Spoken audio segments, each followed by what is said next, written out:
평생 입지 않습니다. 그러니까 아니 한 2년 동안 한 번도 안 입었다? 그런 옷도요 안 입습니다. 언제 입겠지? 아이고 이거 살 때 돈 많이 줬는데 상관없고 안 입습니다. 그리고 내가 나중에 살 빼고 입어야지 살 못 뺍니다. 그러니까 옷들 중에서 안 입는 옷, 또 그런 옷들을 다 모아서 또 해주시면 나는 안 입지만 누군가는 입을 수 있고 또 그걸 다르게는 또 활용할 수 있으니까 모아두면 다 나중에는 쓰레기고요, 활용해야 됩니다. 누군가에게. 또 이런 옷들이요 모여가지고는 우리나라뿐만이 아니라 외국으로서 가더라고요. 그래서 그분들은 무료로 그 옷을 입으면서 결국은 또 그렇게 추운 계절 이겨내기도 하지 않습니까? 그런 마음으로 하시고, 가전제품 중에 1년 동안 한 번도 요구르트 기계 안 돌린 거, 무슨 뭐 기계 안 쓴 거, 이런 것들이 있으면 그것도 가져오시면 필요한 사람이 쓸 수 있는 게 훨씬 더 유용하다고 생각합니다. 그래서 이번 기회에 이번 주간에 그렇게 하시고, 가실 때 전단지 좀 받아서 가시면서 또 주변에 좀 광고도 해주시고, 또 그날 21일 토요일 날에는 다른 데 가지 마시고 또 그 주간 한 주 전에는 홈플러스도 이마트도 가면 안 되고 딱 기다렸다가 토요일 날 모든 물건을 산다라고 생각하시고 그렇게 딱 봐놨다가 다 냉장고에 있는 거 싹 비우시고 요때 가득 채우겠다는 마음으로 그렇게 선교 바자에 여러분 그런 헌신들과 수고가 또 귀하게 선교 사역 가운데는 또 귀하게 사용될 수 있으니까 그런 마음 가지고 함께 동참해 주시면 좋겠습니다. 태국에 현재 교회가 지어지고 있는데요, 메무앙르이 교회가 건축되고 있습니다. 이제 거의 완성 단계에 있는데 로비에 사진을 붙여놨습니다. 보시고 기도해 주시고 4월 24일 날 헌당식이 계획 중에 있습니다. 여러분들 함께 기도해 주시기를 바랍니다. 그리고 우리 신선자 선교사님 우리 국내에 오셨다가 이번 주 중에 이제 다시 또 인도로 비자 문제 때문에 들어가셔야 합니다. 몸이 안 좋아서 검사차 나왔는데 다시 들어갔다가 다음 또 기회에 또 해야 될 것 같습니다. 비자 문제가 그래서요. 들어가실 때 오후에 또 나와서 따로 한번 인사를 드리도록 하겠고, 또 각자 보시는 대로 인사해 주시고 빠른 또 몸의 회복을 위해서 기도해 주시기를 바라고요. 우리 데이빗 선교사님도 현재 이 종양 부위가 사실은 조금 또 다른 부분들도 생기고 해서 고민 중에 있다가 꼭 항암을 하는 것보다 안 하는 것도 좋겠다 이런 결정을 두 분이 하신 것 같아요. 그래서 여러분께서 우리 데이빗 선교사님 위해서도 좀 많이 기도해 주시기를 부탁드리고, 이 외에도 우리 성도들 중에 입원하신 분도 계시고요, 또 환우들도 계십니다. 위에서 여러분 기도와 함께 이들의 기도를 함께 덧붙여 주시면 감사하겠습니다. 다른 내용들 주보 참고하시기를 바랍니다. 말씀 보시겠습니다. 구약 성경 이사야 6장 1절로 8절까지 말씀입니다.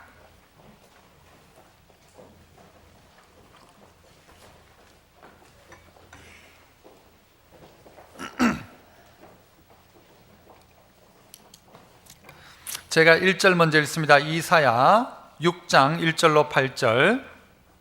우시야 왕이 죽던 해에 내가 본즉 주께서 높이 들린 보좌에 앉으셨는데 그의 옷자락은 성전에 가득하였고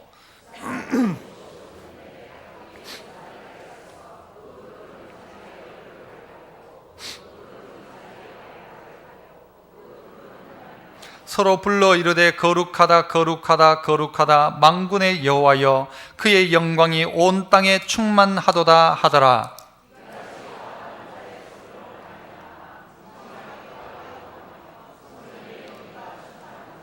그때 내가 말하되 화로다 나여 망하게 되었도다. 나는 입술이 부정한 사람이요 나는 입술이 부정한 백성 중에 거주하면서 만군의 여호와이신 왕을 배웠음이로다 하였더라.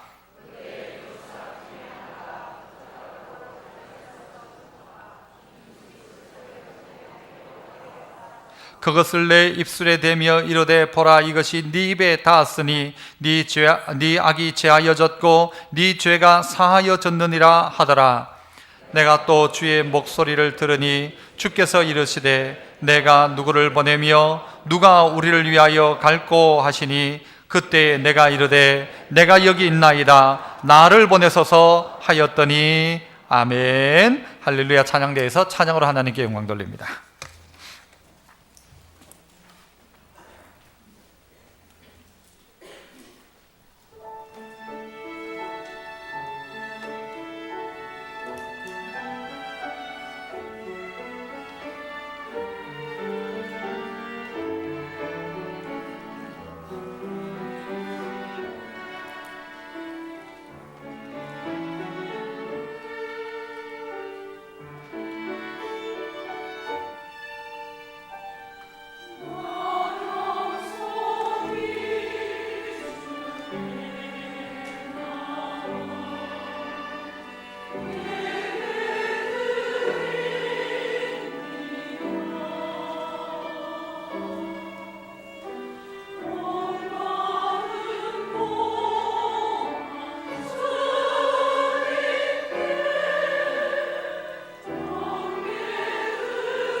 아멘. 귀한 찬양 감사합니다. 오늘 저는 절망보다 먼저라는 제목으로 말씀을 함께 나누고자 합니다. 이 시대를 살아가면서 많은 사람들이 절망합니다. 또 염려합니다. 염려라는 것은요, 사실 이 절망이라는 것도 그렇지만 실체가 없을 때가 참 많습니다. 실제 염려하지 않아도 될 것들을 우리가 다 염려한다는 것이죠. 일어나지도 않을 일들을 일어날 거라고 생각하고 염려하고, 그 일은 없을 건데도 불구하고 있게 되면 어떻게 할까라는 것 가지고 사서 염려를 할 때가 참 많습니다. 그리고 여러 상황들이 닥치면 사람들은 절망하기도 합니다. 오늘 본문 가운데 보면 우시아 왕이 죽었다, 그렇게 이야기합니다. 우시아 왕이 죽던 해, 이 우시아는 이스라엘의 10대 왕이었고 52년 동안을 통치합니다. 최장수 왕이었죠. 그래서 이 왕이 통치할 그때에 나라는 사실 큰 문제가 없이 잘 운영되었습니다. 정치적으로도 외교적으로도 튼튼한 나라가 되었습니다. 그런데 이 우시아가 죽었다는 것입니다. 바꿔 이야기하자면 내가 기대하고 내가 바라고 내가 그래도 뭔가 좀 의지했던 그 사람이 또 어떤 것이 사라졌다라고 생각해도 될 것입니다. 그때 우리는 뭐 하는가 하면 주로 다 절망하죠. 야, 끝났다. 이제 소망 없다. 이제 어떻게 될까? 젊은 사람들도 요즘은요, 소망이 없다고 이야기합니다. 이 나라에 소망이 없다라고 이야기해요. 아니죠. 절망합니다. 어떤 사건 하나만 있어도 절망합니다. 그러나 그렇지 않다는 것이죠. 그래서 오늘 우리가 어떻게 하면 이 절망보다 먼저 해야 될 게 있다면 뭘까? 남들은 다 그렇게 절망합니다만은 믿음의 사람들은 절망해야 될 상황, 남들이 봐도 절망할 상황인데 이 상황 속에 어떻게 하고 있는가? 도리어 이 절망의 상황 속에서요, 이사야라는 사람이 또 귀한 선지자로 등장하게 되는 것을 우리가 오늘 본문을 통해서 볼 수가 있습니다. 어떤 사람이 독수리 새끼를 집에서 좀 키웠대요. 그런데 이 독수리가 날지를 않는 거예요. 그래서 어떻게 했는가 하면 이 독수리를 하늘로 훅 날려봐도 이게 그냥 땅으로 내려오고 날지를 않더라는 거죠. 그래서 조류학자에게 물었답니다. 실제로 있었던 일인데, 조류학자에게 왜 이 독수리가 날지 않을까라고 하니까 이분이 이 독수리를 데리고 어디로 가는가, 산 꼭대기에 올라가서 가장 밑에 꼭대기에다가 이 독수리를 갖다 놓은 것입니다. 그 다음에 어떻게 됐을까요? 독수리가 살자면 어떻게 해야 되죠? 내려오지 못하고 날기 시작했다는 것입니다. 위기를 통해서 뭐가 드러나는가 하면 내가 누군가가 드러나기 시작하고요, 그 위기의 순간 가운데 날개를 쫙 펴는 것입니다. 좀 전까지만 해도 이 날개는 거추장스러운 것일 수 있지만 독수리가 독수리됨이 독수리가 될 때 이 날개는 꼭 필요한 것이죠. 아하, 내가 독수리구나, 내가 닭이 아니고 독수리구나라는 사실은 언제 깨닫는가 하면 위기의 순간입니다.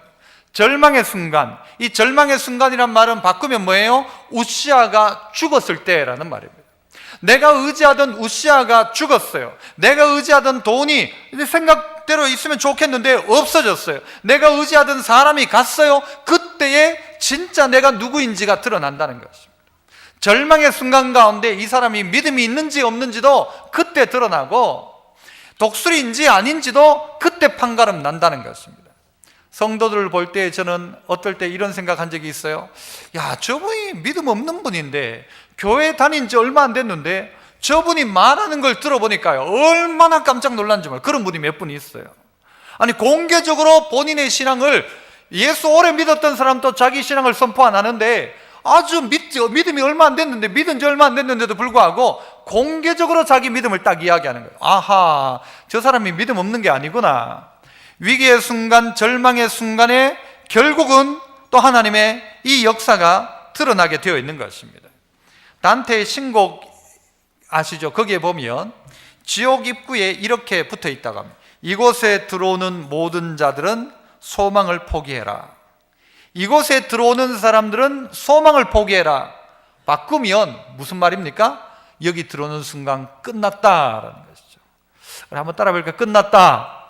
누가 하는 말이에요? 지옥에서 하는 말이에요. 바꿔 말하면 사단이 있는 자리에는 다 끝났다 하는 거예요. 아니, 끝났다, 안 된다, 소망 없다, 이제는 소망 없다. 야, 그것도 없는데 어떻게 하냐? 네 그 상황에서 안 된다라는 것이죠. 최근에 우리나라 이 동계 올림픽에서 타고 가다가 이 스케이트를 타고 가다가 넘어졌지 않습니까? 넘어졌는데도 불구하고 무슨 기록을 냈죠? 신기록을 냈죠. 안 넘어졌으면 신기록을 냈을까요? 못 냈을까요? 저는 그게 궁금해요. 넘어지고 신기록 낼 정도 같으면, 안 넘어지면 이건 뭐 최고의 기록이 나왔어야 하지 않을까요? 그게 아니라 넘어지고 나니까요, 그 상황 속에 더 강력한 힘이 나왔다. 저는 그렇게 생각합니다. 엄마들이 그렇다고 하죠. 힘이 없는 여잔데도 불구하고, 예전 외신에도 나왔잖아요. 애가 차 밑에 깔렸어요.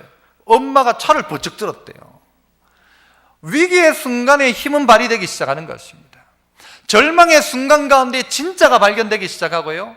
오늘 그래서 우리는 남들 다 절망해도 우시아 죽었다, 그러니까 끝났다 해도 믿음의 사람들은 다르더라. 절망하기보다 먼저 어떻게 해야 되느냐, 오늘 이사야를 통해서 살펴봤으면 좋겠는데, 먼저는 1절이죠. 같이 한번 읽어볼까요? 1절 시작. 우시아 왕이 죽던 해에 내가 본즉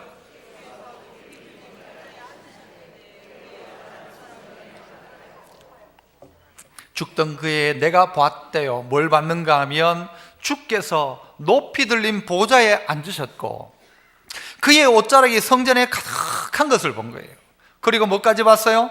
천사들이, 스랍들이 날개가 이 6개인데 그 날개를 펴면서 두 날개는 얼굴을 가리고 두 날개는 발을 가리고 두 날개로 날면서 거룩하다 거룩하다 하면서 하나님을 찬양하는 모습을 이사야가 보기 시작했다는 것이죠. 절망의 순간 가운데 해야 될 일은 뭔가 하면, 절망하는 거 그건 나중에 해도 돼요. 절망하기에는 아직 이르다는 것이죠. 해야 될 일은 뭔가 하면 먼저 어떻게 해요? 하나님을 보는 것이죠. 그럼 따라 외워봅시다. 절망이 아니라 하나님의 영광을 바라보십시오. 절망은 다 할 수 있단 말이에요. 그 절망의 상황 끝났다는 순간에 하나님을 볼 수 있는 거죠. 남들은 끝났다 하지만 나는 누구를 보는가 하면 하나님을 보기 시작하는 거예요. 딴 사람들은 절망의 순간을 보죠. 우시아를 묵상할지 모르죠. 우시아가 없어졌다, 우시아 왕이 사라졌다, 이제 우리나라 끝났다 할지 모르지만 오늘 이사야에게 하나님이 보여주신 거예요. 이사야가 본 게 아니라 사실은요, 하나님이 하나님 스스로를 우리에게 보여주신 것입니다. 그러니까 이 이사야는 하나님을 본 것입니다. 어떤 하나님? 보좌에 앉으신 하나님. 보좌에 앉았단 말은 다른 말로 뭐예요? 그분이 지금 또 여전히 다스린다. 우시아의 다스림은 끝났을지 몰라도 하나님은 여전히 보좌에서 다스리고 계신다, 하나님의 백성들을. 우시아 왕은 죽었는지 몰라도 5절 하반절 보면 나오지만요, 나는 만군의 여호와이신 왕을 배웠다 그래요. 왕. 우시아 왕은 죽었어요. 하지만 우리의 왕은 여전히 살아계시다는 것이죠. 그분이 누구입니까? 만군의 여호와께서 왕이시다. 지금까지 나는 우시아만이 왕인 줄 알았지만 우시아 왕은 죽는다는 거예요. 우시아는 끝난다는 거예요. 하지만 영원하신 왕이 있다는 사실을 이사야는 발견하기 시작하죠. 우시아의 통치는 끝났지만 하나님의 통치는 여전하다라는 사실 말이에요. 지금 시대는 어렵지만 하나님은 여전히 다스리고 계신다. 우리의 생각에는 야, 우시아 죽었으면 우리도 끝났다가 아니라 하나님이 여전히 다스린다는 것입니다. 이스라엘의 상황을 보면요, 위에서는 아수르가 내려오고요, 옆에서는 바벨론이 오고요, 밑에는 애굽이 있어요. 어느 나라하고 똑같아요? 우리나라하고 똑같죠. 위에서는 누가? 북한이. 이쪽 옆에서는 누가? 중국이. 이쪽 밑에서는 누가? 일본이. 저쪽에서는 누가? 미국이. 어떻게 해요? 어떨 땐 꼼짝 못할 것 같아요. 이런저런 방법으로 막혀있는 이 나라, 야, 우리나라 경제 소망 없다, 우리나라 청년들 소망 없다, 이 나라 어떻게 될까? 소망 없다. 천만의 말씀요. 하나님이 이 나라 사랑하시면, 하나님이 이 나라에 은혜 주시면 아무 문제 없어요. 여러분, 그래서 한나는요, 자기 아들 사무엘을 낳지 못할 그때의 절망 속에 있었던 그가 하나님을 만나자 이런 고백을 하죠. 그가 만난 하나님을 이렇게 고백합니다. 사무엘상 2장 6절에 여호와는 죽이기도 하시고, 여러분 다 암송하시나요? 죽이기도 하시고 살리기도 하시고, 또 음부에 내리기도 하시고, 그 암송하죠. 올리기도 하시고, 여호와는 가난하기도 하시고 부하게도 하시고, 여호와는 낮추기도 하시고 높이기도 하시고. 한나가 만난 하나님은 바로 이런 하나님이에요. 하나님은 죽이기도 하시지만 살리시는 분이시다. 하나님은 낮추기도 하지만 높이시기도 하신다. 하나님은 가난하기도 할 수 있지만 부하기도 하시는 분이시다. 하나님이 이런 하나님이시다는 거죠. 하나님 이런 하나님. 그 하나님을 한나도 만났고 이사야도 만났고 믿음의 선진들은 다 이 하나님 만났다는 거예요. 어떤 순간에? 절망의 순간에, 아이 넣지 못하는 그 순간에 그 하나님 만난 거고요. 우시아 죽은 그때에 이사야는 하나님을 만나고 절망의 순간 속에 하나님 만나는 거예요. 그게 먼저 뭐냐 하면 어떻게 이 절망의 이 똥덩어리를 없앨까가 아니라 이 문제를 해결할까가 아니라 하나님 만나는 거예요. 야곱도 에서가 야곱을 죽이려고 기다리고 있어요. 그때 야곱은 누구 먼저 만납니까? 에서 먼저 만나요? 아니에요. 야복강에서 누구를 먼저 만납니까? 하나님 먼저 만나죠. 하나님 만나는 거예요. 하나님 만나니까 에서가 문제가 되지 않아요. 하지만 우리는 자꾸 에서하고 해결하려고 하죠. 그래서 에서한테 돈도 쓰고 에서한테 선물도 준비하고 어떻게 에서한테 잘 보일까 생각하는데 에서가 아니라 누구한테 보여야 돼요? 하나님한테 보여야 되죠. 하나님을 보는 거예요. 그 하나님, 어떤 하나님이 보좌에 앉으셔서 지금도 다스리시는 하나님이심과 동시에 그의 옷자락이 어디예요? 성전에 가득하였대요. 그의 옷자락이란 말이 뭐예요? 여러분 룻기를 통해서 보면 보아스를 향하여서 당신의 옷자락으로 덮으소서 그렇게 하죠. 옷자락으로 덮는다는 말은 그의 보호 아래 있고 그가 보호하고 그가 책임진다는 말이죠. 여러분은 어릴 적에 어머니 치마 속에 들어가 본 적이 있습니까? 연세 많은 어르신들 한번 대답해 주세요. 혹시 그런 분 없습니까? 어머니 치맛자락 속에 들어가 본 적? 저는 있는 것 같아요. 그죠? 다 들어갔죠? 한 명만 들어갑니까? 두 명 들어갑니까? 세 명 또 들어갑니까? 세 명 또 들어가요. 치마 폭이 커가지고요 푹 하면요 다 들어가요. 어머니 치맛자락 속에 들어가는 순간 그때부터 어머니가 어떻게 해요? 내가 잘못했어. 그런데 어머니 치맛자락 속에 숨었어. 그러면 어머니가 어떻게 해요? 야가 어떻게 했는데 그러십니까? 왜 야한테 그러냐고. 그럴 수도 있지. 어머니가 누구 편대요? 어머니는 늘 내 편 되셨어요. 날 대신하여 싸우세요. 이겨요 저요? 어지간하면 이겨요. 왜 이겨요? 이 아이의 엄마기 때문에 이기는 거예요. 우리의 하나님 이기시는 분이에요. 그런데 자꾸 우리는요 이 하나님 만나기보다는 내가 해결하려고 하니까 더 절망이죠. 보는 순간 더 큰 산이죠. 하나님께 맡기는 것이죠. 주의 옷자락으로 덮으소서. 어머니 치맛자락 속에 들어가는 순간 저기 보여요 안 보여요? 저거 안 보여요? 상관없어. 누가 봐요? 어머니가 대신 싸웠죠. 아버지는 그때 뭐 하고 있죠? 주로 어머니가 싸워요. 그죠? 부식갱이 들고.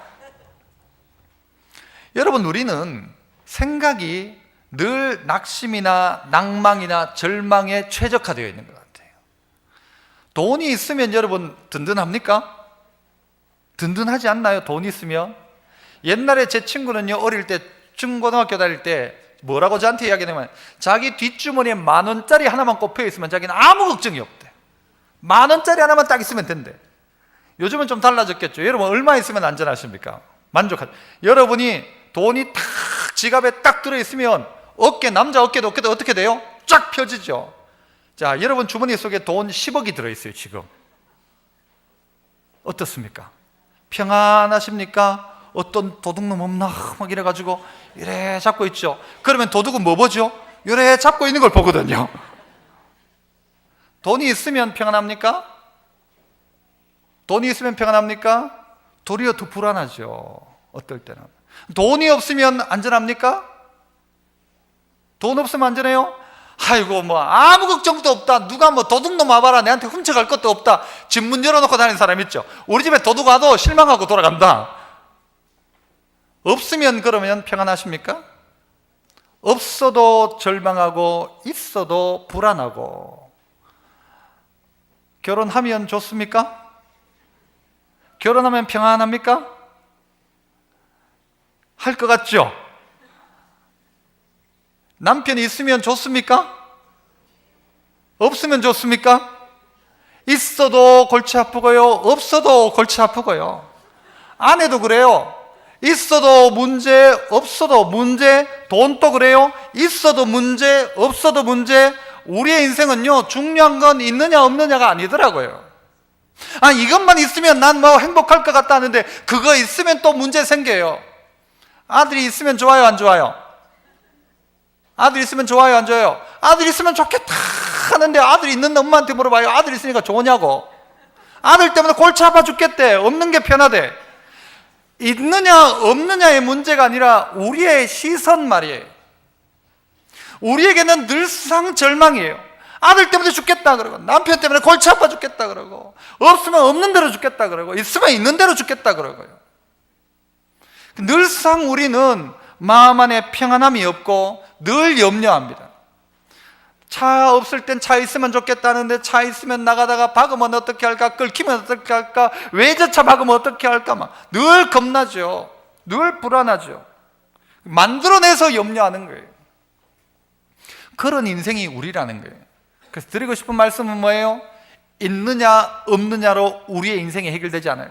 절망의 문제를 없애면, 그러면 우시아가 살아나면 괜찮은가? 아니란 말이죠. 우리 인생의 가장 큰 해답은 하나님을 만났는가? 하나님 만났는가? 나는 나의 인생에 하나님 만났는가? 어떤 하나님? 옷자락으로 덮으시는 하나님. 어디에서? 성전을 덮으시고 계시다고 해요. 성전을 덮으셨다. 그래서 오늘 여러분 예배하는 이 자리가 하나님의 옷자락에 피하는 자리예요.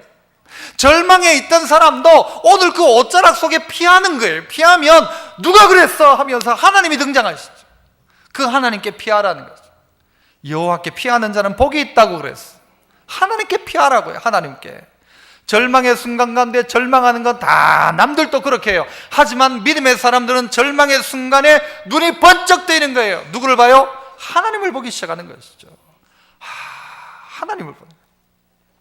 그 전까지 보지 못했던 하나님을 보는 것이죠. 두 번째는요, 자, 그렇다면 절망 속에 먼저 하나님을 봐야 된다고 했다면, 두 번째는 5절, 우리 같이 한번 읽어봅시다. 5절 말씀 시작. 그때 내가 말하되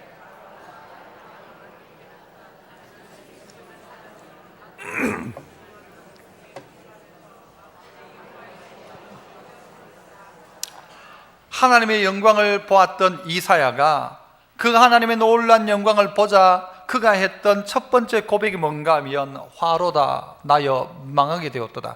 이거 우리말로 바꾸면 뭐예요? 큰일 났다, 나 죽었다. 이제 큰일 났다, 나 죽었다. 왜 그래요? 나는 부정한 백성이니까, 내 죄가 드러나기 시작하니까 나 죽었다, 나 죽었다, 죽었다. 바꾸면요, 그 말도 바꾸면 무슨 말이에요? 나 이제 걸렸다, 이제 걸렸다. 하나님 앞에 서니까 내 죄가 드러나요. 죄가 드러났다는 건 뭐예요? 나 죽었다. 그래서 한번 따라해 볼까요? 내가 어떤 존재인지를 깨달아야 합니다. 내가 어떤 존재입니까? 죄인이에요? 죄인인가요? 물론 맞죠. 내 죄가 깨달아졌어요. 그냥 내 죄가 깨닫는 정도가 아니에요. 내 죄 깨닫는 건요, 누구도 했어요? 가룟 유다도 했어요. 가룟 유다도. 여러분, 베드로가 더 나빠요? 가룟 유다가 더 나빠요? 가룟 유다가 더 나쁘다고 생각하세요? 얼마나 멋져요. 자기가 졌던 거 자기 책임지고 자기 돈 토해 놓고 자기가 내가 짊어진다 하고는 목매달아 죽는 거 얼마나 멋있어요. 안 그래요? 차라리 베드로는 예수님 몇 번이나 부인했어요? 3번이나. 유다는요, 한 번 아싸리 딱 한 번 하고 잘못됐다 생각하고 돈 던지고 자기가 책임지잖아요. 얼마나 멋있어요. 사람이 자기 책임져야지. 맞습니까? 이건요, 자기가 죄인이라는 사실을 깨닫는 단계에만 머물러 있다면 안 된다는 거예요. 어디까지 가야 되죠? 회개가 아니라 용서까지 가는 게 하나님의 용서. 하나님이 날 용서하셨다. 오늘 성도들의 마음속에 어떤 마음이 있어요? 용서라는 걸 깨달아야 돼요. 하나님 나 용서해 주셨다라는 사실을 깨달아야 돼요. 며칠 전 그 신문에 보니까 가슴 아픈 사건 하나가 있었어요. 학생 하나가 뭐 담배를 훔쳤다 했나요? 그죠? 담배를 훔쳤는데 이것 때문에 경찰서 가야 된다는 이야기를 듣고는, 출두하라는 말을 듣고는 그게 너무 부담스럽고 힘들어가지고 자살을 했어요. 담배값 얼마예요? 뭐 10,000몇 원 그렇게 이야기하더라고요. 너무 마음 아픈 거예요. 왜 그랬냐라는 거예요. 왜? 그냥 가도 되죠. 누군가가 갚아주면 되지, 합의하면 되지. 그 담배 훔친 게 뭐 대단하다고? 아니, 대단할지 모르지만 그거 해결할 수 있잖아요. 그런데 아무도 용서할 거라는 생각을 못한 거죠. 그러니까 자기 인생을 끊어버린 거예요. 가룟 유다나 별다르지 않다는 게 저는 마음이 아파요. 저한테 왔으면 내가 그 돈 줄게 하지 않겠어요? 우리가 내가 그거 해결해 줄게 하지 않겠어요? 그런데 그 아이는 그렇게 갔다는 거예요. 여러분, 우리가 알아야 될 게 있죠. 뭐가 더 커요? 우리가 이 은혜를 깨닫지 못하는 거예요. 오늘 이 이사야는 나는 화로도 나여 망하게 되었도다 였어요. 하지만 그걸로 끝나면 안 된단 말이죠. 화로도 나여 망하게 되었다다, 그리고 망하고 끝나면 안 될 인생이란 말이에요. 절망으로 끝내면 안 돼요. 난 망하게 되었도다, 그래 망하자, 아니란 말이죠. 하나님 어떻게 하십니까?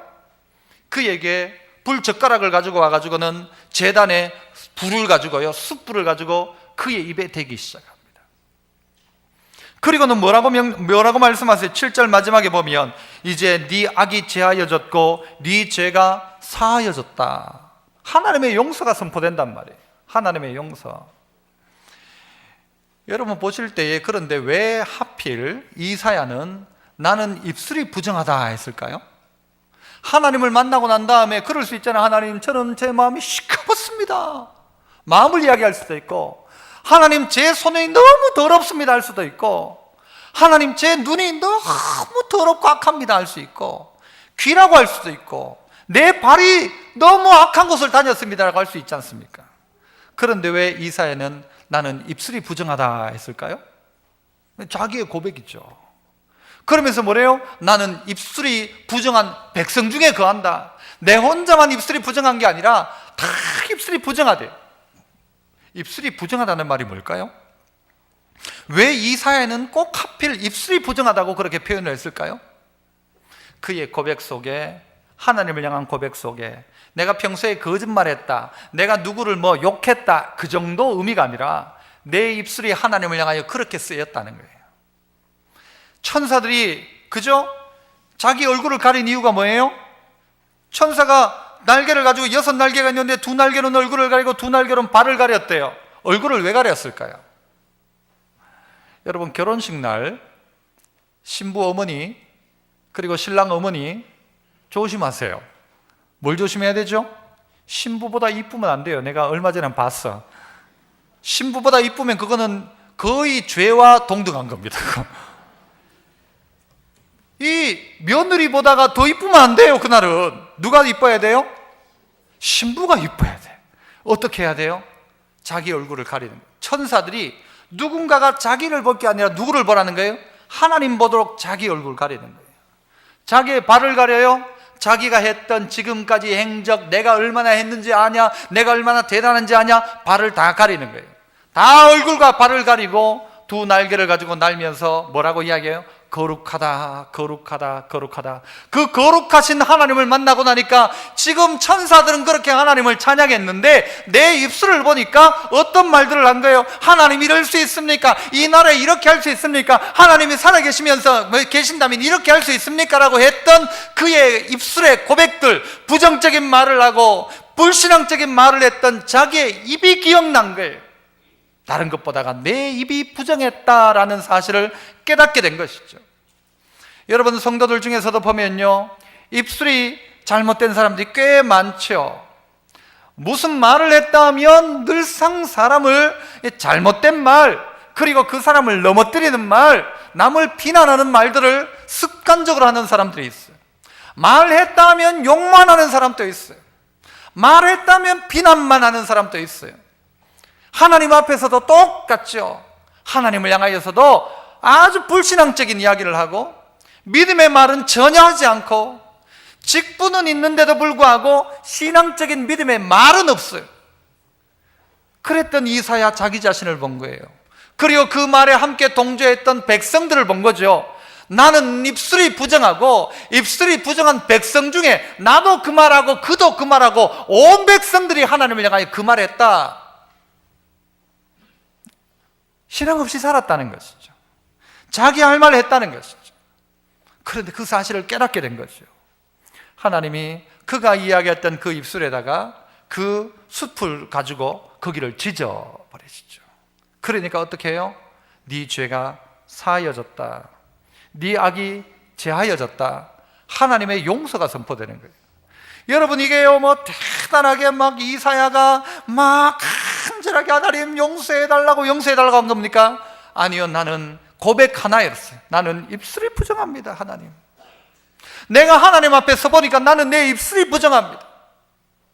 하나님 앞에 잘난 척 하려고 했던 내 얼굴을 가리고 하나님 앞에 이만큼 했습니다 하는 나의 발을 가렸던 그 천사들처럼 하나님 앞에 내세울 게 아무것도 없어요.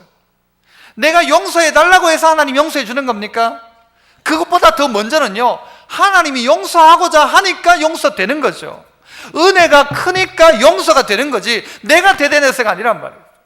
그래서 어떻게 해요?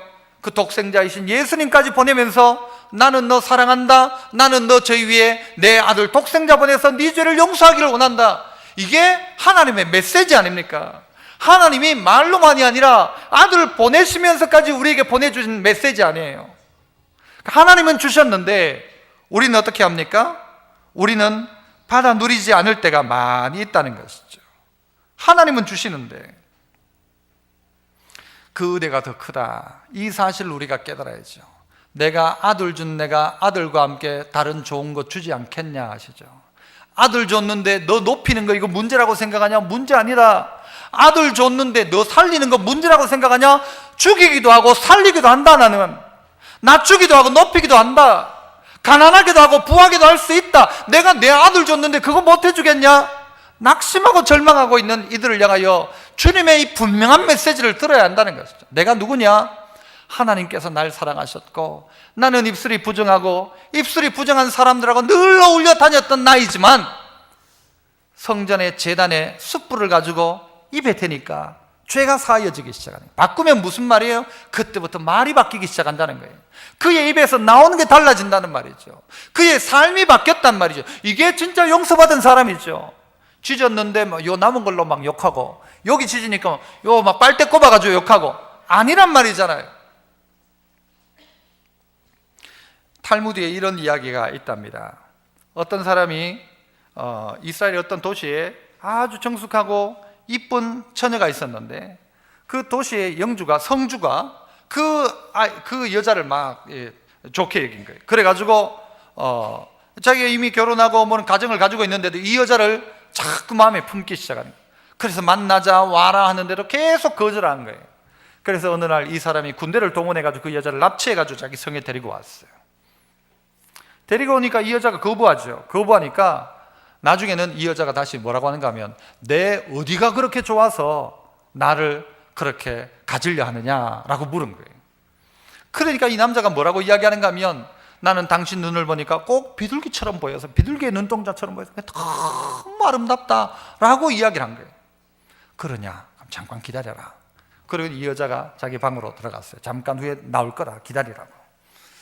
어떻게 했는가 하면 자기 눈을 뽑은 거예요. 탈무드 이야기죠. 이게 실화인지 아닌지 모르고 그 이야기를 그렇게 만들어낸 줄 몰라요. 눈을 뽑아가지고 가져 나와서 당신이 그렇게 좋아하는 아름다운 눈이다, 가져라. 하지만 나는 안 된다. 제가 이 이야기를 보고는요 깜짝 놀랐어요. 이 이야기를 지어낸 이야기라고 할지라도 얼마나 심각한 이야기예요. 나는 죄 짓지 않는다. 당신이 내 눈을 좋아하면 내 눈을 뽑아 가져가라. 하지만 나는 나의 정절을 지킬 것이다. 네 오른손이 범죄하면 어떻게 하라고 하죠? 잘라라. 오른손 하나 없이 천국 가는 게 낫다. 네 너를 범죄하게 만들면 눈을 뽑아라. 눈 없이 천국 가는 게 훨씬 낫다. 가치의 이야기입니다.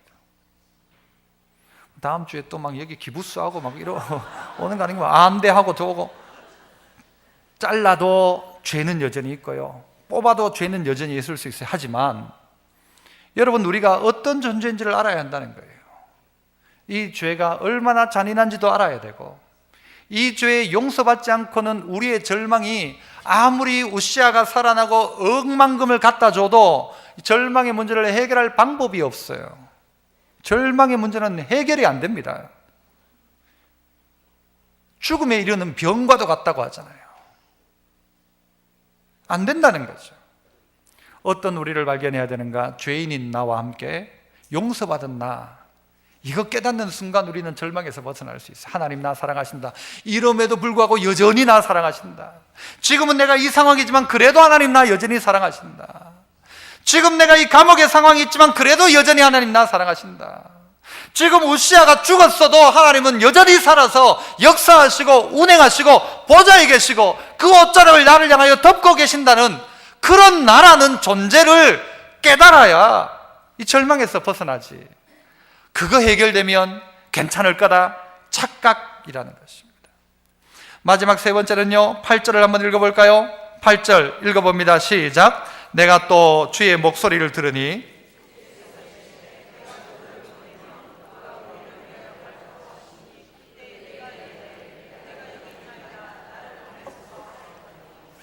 주의 목소리를 들으니 주께서 이르시되 내가 누구를 보내며 누가 우리를 위하여 갈꼬 하시니 그때 내가 이르되 내가 여기 있나이다 나를 보내소서, 이렇게 이야기합니다. 저는 이걸 그냥 단순히 이제 우리 한국 이 번역으로 봤을 때 어떤 느낌이 드는가 하면 주님이 말씀을 하시는 거예요. 누구하고 말씀하고 있을까요? 이사야한테 말하고 있나요? 이사야야 내가 누구를 보낼꼬, 누가 우리를 위하여 갈꼬, 이렇게 이사야한테 물었나요? 저는 그런 뉘앙스가 아니라고 생각합니다. 누구하고 이야기하고 있는가 하면 우리를 위하여 했잖아요. 우리를 위하여. 그 우리가 누구예요? 성부, 성자, 성령님일 거예요. 누구를 보낼꼬? 주께서 이르시되 내가 누구를 보내며 누가 우리를 위하여 갈꼬? 이게 다르게 표현하려면 그때 주님이 내게 말씀하시되 내가 누구 보낼꼬? 너 갈래? 이렇게 하면 이사야가 예 제가 갈게요 하면 됐잖아요. 그런데 하나님이 말씀하고 있는 거예요. 그냥 성부, 성자, 성령께서 누가 우리를 위하여 갈꼬? 내가 들으니, 그런 이야기를 하고 있는 거예요. 그 이야기를 들었던 이사야가 뭐라고 이야기하죠? 내가 여기 있습니다. 저 여기 있습니다 라고 하는 거예요. 저 여기 있습니다. 아니 무슨 둘이 이야기하는 저 여기 있습니다 할 게 뭐 있어요? 제가 가겠습니다 하면 되죠. 저 여기 있습니다, 내가 여기 있습니다 라는 말은 여러분 어떤 의미예요? 하나님이 말씀하시는 그 이야기를 듣고 있던 이사야가 손을 번쩍 들고는 여기 있사오니 나를 보내주십시오 라고 하는 거죠. 무슨 의미일까요? 설교를 합니다. 설교를 하지만 그냥 설교하는구나 라고 듣는 사람이 있는가 하면 오늘 저 말씀은 내 말씀이다, 내가 여기 있습니다, 나를 보내주십시오 라고 하는 거죠. 하나님이 누구를 보낼까, 우리를 위하여 누구를 보낼까 이야기하고 있는데 그 이야기를 저쪽에서 듣고 있던 어떤 분이 목사님 제가 하겠습니다, 제가 하겠습니다, 그런 것이죠. 한번 따라 합시다. 부르심과 나의 사명을 확인해야 합니다. 절망은 나중에 하란 말이에요. 나중에도 늦지 않아요. 먼저 해야 될 것은 하나님의 부르심이 뭔지, 내가 해야 될 사명이 뭔지를 확인하고 들어야 한다는 것이죠. 절망보다 먼저 해야 될 것은 하나님이 날 어떻게 부르시고 계신지, 내가 해야 될 일이 뭔지라는 거예요. 주님은 찾고 있는 거예요.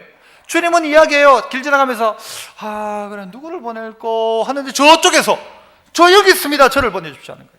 이쪽으로 해가지고 누구를 보내야 되는데 누구를 보내지 하는데 저 뒤에서 제가 여기 있습니다, 저를 보내주십시오. 이게 이사야란 말이죠. 어떻게 하고 나니까요, 그 놀라우신 하나님의 영광을 봤던 이사야, 그리고 자기가 어떤 죄인이라는 사실을 깨닫고 하나님 앞에 용서받은 이사야, 용서받으니까 처음 나오는 말이 제가 여기 있습니다, 나를 보내주십시오 하는 것이죠. 하나님을 만났던 자리는 어디였어요? 이사야가 만났던 성전이었어요. 이사야의 이 입에 이 숯불은 어디에서요? 제단이었어요. 지금 이사야는 어디에서요? 여기예요. 여기 성전에서, 두 번째는 제단에서, 세 번째는 여기에서예요. 여기에서. 성전이 아니에요, 제단이 아니에요, 여기 있나이다, 여기 있나이다. 여러분이 있는 이 현장, 하나님 제가 이 회사에 있나이다, 나를 사용해 주십시오. 이거 하나님 제가 이 가정에 있나이다, 나를 보내소서. 이거 하나님 내가 이 땅에 있나이다, 나를 써주십시오 라는 거죠. 어디인지 상관없습니다. 여러분이 있는 자리 여기 있습니다. 하나님 제가 파동에 있습니다, 나를 써주십시오. 하나님 제가 인도에 있습니다, 하나님 나를 써주십시오. 하나님 내가 이 직장에 있습니다. 나를 써주십시오. 이 절망의 자리에 있습니다. 하지만 하나님 나를 써주십시오.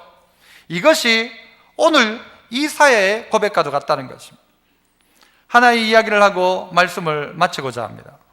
호레이스 스페포드라는 사람이 있었습니다. 이 사람은 시카고에 살고 있던 사람이었고 아주 성공한 변호사였습니다. 그 정도가 아니라 또 이 사람은요, 시카고 의과대학의 법리학 교수이기도 했습니다.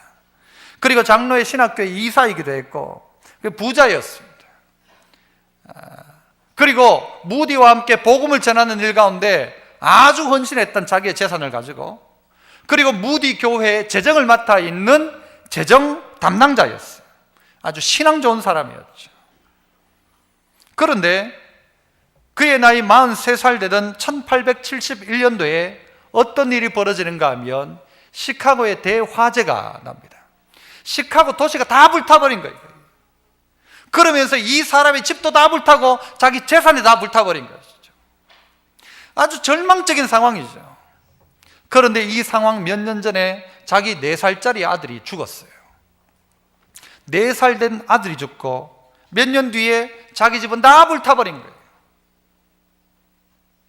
그런 상황 속에 있다가 무디가 영국과 유럽 지역에 복음 집회를 연다는 소리를 듣고는 우리 그 자리에 가자, 딴 데도 말고 거기에 가자라고 하면서 가족들이 그 무디 집회하는 장소에 가기 위해서 배표를 끊었습니다.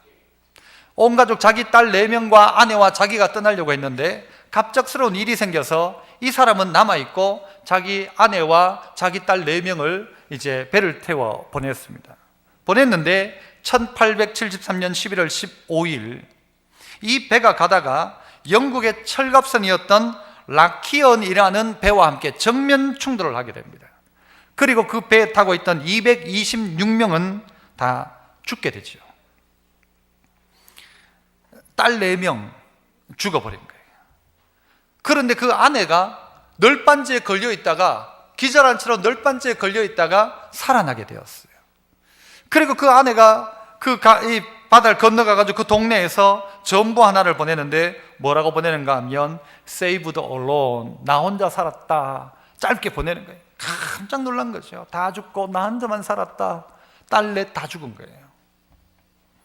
이 소식을 들었던 이 사람이 그 아내가 있는 곳으로 배를 타고 갑니다. 가다가 어떤 사람이 이야기해줘. 이 자리에서 배가 파선해서 이 자리에서 죽었다. 자기 딸 4명이 죽었던 그 자리에 간 거예요. 그리고는 그때 너무 마음이 아파서 자기 방에 들어가 가지고는 어떻게 나에게 이렇게 큰 시련을 주십니까?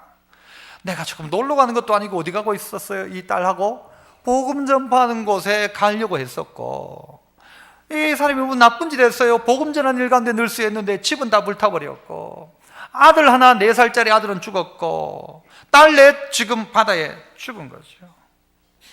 절망이죠. 정말 이 정도 되면 절망해도 괜찮지 않습니까? 아, 힘내라, 그 말 못하죠. 그런데 이 사람이 한참 울면서 기도하다가 자기가 평생 고백해보지 못했던 고백을 평안함 속에 고백하는데 뭐라고 고백하는가 하면 It is well, 괜찮다, 괜찮다. It is well with my soul, 내 영혼은 괜찮다, 괜찮다. 그렇게 시를 써 내려갑니다. 지금 자기가 그 친필로 썼던 그 시 내용이, 찬송시가 어디에 붙어 있는가 하면요, 예루살렘에 가면 아메리칸 콜로니 호텔인가 그 호텔 로비에 붙어 있어요. 제가 어제 그 사진도 이제 확인을 했는데 거기에 붙어 있어요. 그래서 어떤 목사님이 나는 예루살렘 가면 꼭 그거 한번 보고 싶다. 직접 썼던 그 시가 뭐냐? 우리나라에 번역되어서는 내 평생에 가는 길 순탄하여 늘 잔잔한 강 같든지 큰 풍파로 무섭고 어렵든지 나의 영혼은 늘 평하다. It is well, it is well. 괜찮다, 괜찮다. It is well in my soul. 내 영혼은 괜찮다, 평안하다. 왜? God's will be done. 하나님의 뜻만은 이루어질 것이기 때문에 내 영혼은 괜찮다, 평안하다 했던 찬양이 이 찬양입니다. 우리 같이 한번 해볼까요? 반주자 한번. 찬송가 413장이죠. 이 찬송 우리 마지막으로 하나님 앞에 올려드려요. 내